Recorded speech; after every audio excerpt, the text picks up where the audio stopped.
Hi students, last class లో మనం simple arithmetic calculations అనే టాపిక్ లో కొన్ని ప్రాబ్లమ్స్ ని సాల్వ్ చేసాం. ఇప్పుడు మరికొన్ని ప్రాబ్లమ్స్ ఎలా ఇస్తారో చూద్దాం. 6th ప్రాబ్లం చూడండి. 348 divided by 0.3 into 0.5 equal to question mark అన్నాడు. సో ఇక్కడ రెండు గుర్తుల్ని అప్లై చేసేటప్పుడు ఖచ్చితంగా బాడ్మాస్ రూల్ అనేది గుర్తుపెట్టుకోండి అని ఇంతకు ముందు క్లాస్ లో కూడా చెప్పాం. సో ఖచ్చితంగా ఇచ్చిన వరుస క్రమంలోనే మనం వాటిని ఈ బాడ్మాస్ రూల్ ప్రకారం మనం అప్లై చేయాలి. అంటే ముందు డివిజన్ ఉంటే డివిజన్ అప్లై చేసిన తర్వాతనే మల్టిప్లికేషన్, అడిషన్, సబ్ట్రాక్షన్ అనేది చేయాలి.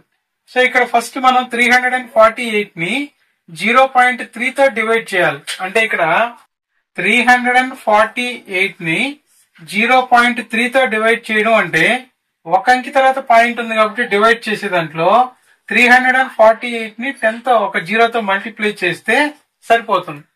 సో ఇప్పుడు 3 తో దీన్ని ఈజీగా డివైడ్ చేయొచ్చు.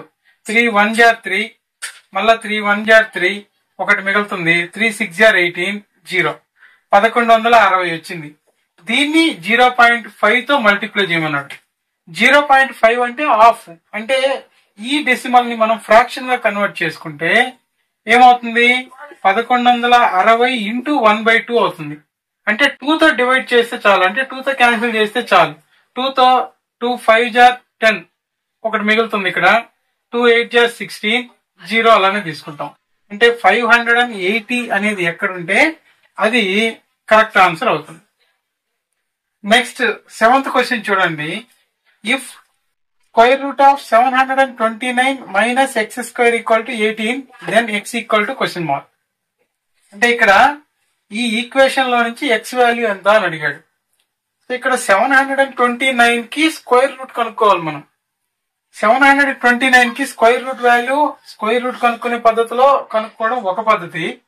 729 అనేది 9 క్యూబ్ వాల్యూ అని మనకు కానీ ఐడియా వస్తే దీన్ని మనం స్క్వేర్ రూట్ ఆఫ్ 9 ఇంటూ 9 గా రాసుకోవచ్చు. మైనస్ ఎక్స్ స్క్వేర్ ని ట్రాన్స్ఫర్ చేస్తే equal to plus X square అవుద్ది. ప్లస్ 18 ట్రాన్స్ఫర్ చేస్తే మైనస్ 18 అవుతుంది. ఇక్కడ ఆల్రెడీ స్క్వేర్ రూట్ వాల్యూ కనుక్కోవాలి మనం. స్క్వేర్ రూట్ ఆఫ్ 9 అంటే 3 అవుతుంది. ఇదొక 3, ఇదొక 3, ఇదొక 3. 3 3 జార్ అంటే ఇక్కడ 3 ఇంటూ 3 ఇంటూ 3 అవుతుంది నంబర్. 3 3 jar 9, 9 3 jar 27. అంటే ఇక్కడ వరకు 27 మైనస్ 18 అనేది ఎక్స్ స్క్వేర్ వాల్యూకి సమానం. సో 27 లో నుంచి 18 మైనస్ చేస్తే ఇవి 9 టేబుల్ నోట్ కాబట్టి 9 2 జార్ 9 3 జార్ ఇవి కాబట్టి మనకు 9 మిగులుతుంది. So X square value 9. అయితే స్క్వేర్ ని మళ్ళీ ఈక్వల్ టు యూతలకి ట్రాన్స్ఫర్ చేస్తే X equal to square root of 9 అవుద్ది. స్క్వేర్ రూట్ ఆఫ్ 9 అంటే దాని వాల్యూ 3 కాబట్టి ఎక్స్ వాల్యూ 3 అని గుర్తించి 3 ఎక్కడుందో అక్కడ అది రైట్ ఆప్షన్ గా తీసుకోవాలి. అయితే 729 అనేది 9 క్యూబ్ కి సమానం అనే విషయం తెలియకపోతే దీనికి మనము డివిజన్ మెథడ్ లో స్క్వేర్ రూట్ కనుక్కునే మెథడ్ లో చేయాలి. డివిజన్ మెథడ్ లో ఎలా కనుక్కుంటామో ఒకసారి చెప్తాను చూడండి. ఈ 729 తీసుకున్నాము. దీన్ని రైట్ సైడ్ నుంచి రెండు అంకెలుగా డివైడ్ చేసుకుంటాం. ఎందుకంటే మనం కనుక్కునేది స్క్వేర్ నంబర్ కి స్క్వేర్ రూట్ కాబట్టి. సో డివిజన్ మెథడ్ లో ఇలా తీసుకొని ఓన్లీ ఇక్కడ ఇచ్చినటువంటి ఈ స్క్వేర్ నంబర్స్ మాత్రమే ఇక్కడ డివిజన్ లో అప్లై చేస్తాం. ఇక్కడ 7 ఉంది. 3 3 జార్ 9 వరకు ఇది డివైడ్ అవ్వదు కాబట్టి 2 2 జార్ 4 వరకే తీసుకుంటాం. 2 2 జార్ 4. సో ఇక్కడ 7 నుంచి 4 సబ్ట్రాక్ట్ చేస్తే 3. అయితే ఇక్కడ మనము ఈ రెండు నంబర్ని ఒకేసారి డౌన్ చేసుకుంటాం ఇక్కడ. ఎందుకంటే మొత్తం 2 నంబర్స్ డివైడ్ చేసాం కాబట్టి 2 నంబర్స్ ని డౌన్ చేసుకుంటాం. ఇక్కడ మనము ఏ నంబర్ తో అయితే మనం ఫస్ట్ స్క్వేర్ నంబర్ మల్టిప్లై చేసామో దీనికి ఇక్కడ డబల్ తీసుకుంటాం. అంటే ఇక్కడ రైట్ సైడ్ ఉన్న నంబర్ కే డబల్ తీసుకోండి. రైట్ సైడ్ ఉన్న నంబర్ ని ఇక్కడ డబల్ చేసి తీసుకుంటాం. నెక్స్ట్ వచ్చి ఇక్కడ మనం ఏదో ఒక స్క్వేర్ నంబర్ తో మల్టిప్లై చేయాలి. కానీ ఇక్కడ 1's ప్లేస్ లో 9 ఉంది కాబట్టి ఏ నంబర్స్ తో మల్టిప్లై చేస్తే స్క్వేర్ నంబర్ 1's ప్లేస్ లో 9 వస్తుంది? 3 3 జార్ 9. అదేవిధంగా 7 7 జార్ 49. 3 గానీ 7 గానీ మల్టిప్లై చేసినప్పుడు మాత్రమే 1's ప్లేస్ లో 9 వస్తుంది. సో ఇక్కడ మనము ఏ నంబర్ తో అయితే ఇక్కడ మల్టిప్లై చేయాలనుకుంటాం ముందు దాన్ని దీంతో మల్టిప్లై చేసి చెక్ చేసుకోండి. 3 తో అయితే 3 4 జార్ 12 అంటే 100 వస్తుంది. అదే మనం 7 తీసుకొని మళ్ళీ ఇక్కడ 7 స్క్వేర్ అప్లై చేయాలి అనుకుంటే 7 4 జార్ 28 అంటే 280 అంటే దీని దగ్గరగా వస్తుంది కాబట్టి అప్పుడు 7 తీసుకోవాలి. 7 7 జార్ అనేది రెండు దగ్గరలో నోట్ చేసి ఈ 7 తో ఇక్కడ ఉన్న మొత్తాన్ని మల్టిప్లై చేయాలి. అంటే 47 ఇంటూ 7, 7 7 జార్ 49, 4 ఉంటుంది. 7 4 జార్ 28 ప్లస్ 4 అంటే 32, 329 సరిపోతుంది. 0 అంటే ఇది దీని యొక్క స్క్వేర్ నంబర్. 729 యొక్క స్క్వేర్ రూట్ ఎంత అవుతుందంటే 27 అవుతుందని ఇలా డివిజన్ మెథడ్ లో మనం స్క్వేర్ రూట్ కనుక్కోవాలి. ఇలా కనుక్కున్న తర్వాత ఈ వాల్యూ ఇక్కడ అప్లై చేసుకుని ఇదే ప్రొసీజర్ చేయొచ్చు. అయితే మనం కాంపిటేటివ్ ఎగ్జామ్ కి అటెండ్ అవుతున్నాం కాబట్టి ఇలాంటివి ముందుగానే నేర్చిపెట్టుకెళ్తే అక్కడ సులభంగా 1 నిమిషంలోనే ఆన్సర్ త్వరగా చేసే ఛాన్స్ ఉంటుంది. నెక్స్ట్ 8th క్వశ్చన్ చూడండి. If 5 to the power of x minus 16 equal to 609 then x equal to question mark అన్నాడు. 5 పవర్ ఎక్స్ మైనస్ 16 అనే విలువ 609కి సమానం అంటున్నాడు. అయితే ఈ ఈక్వేషన్ లో ఎక్స్ వాల్యూ ఎంతో కనుక్కోండి అని అన్నాడు.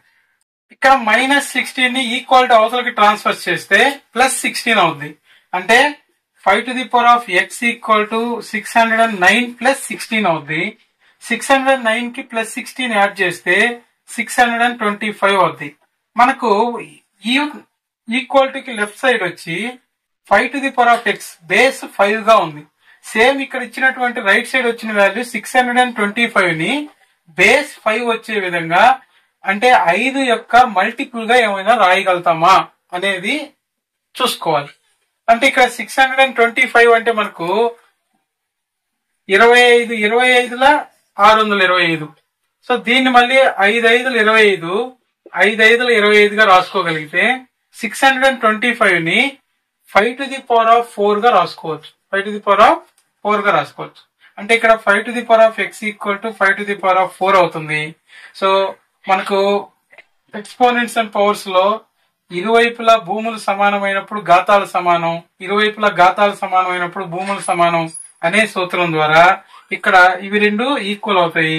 x ఈక్వల్ టు 4 అవుతుంది.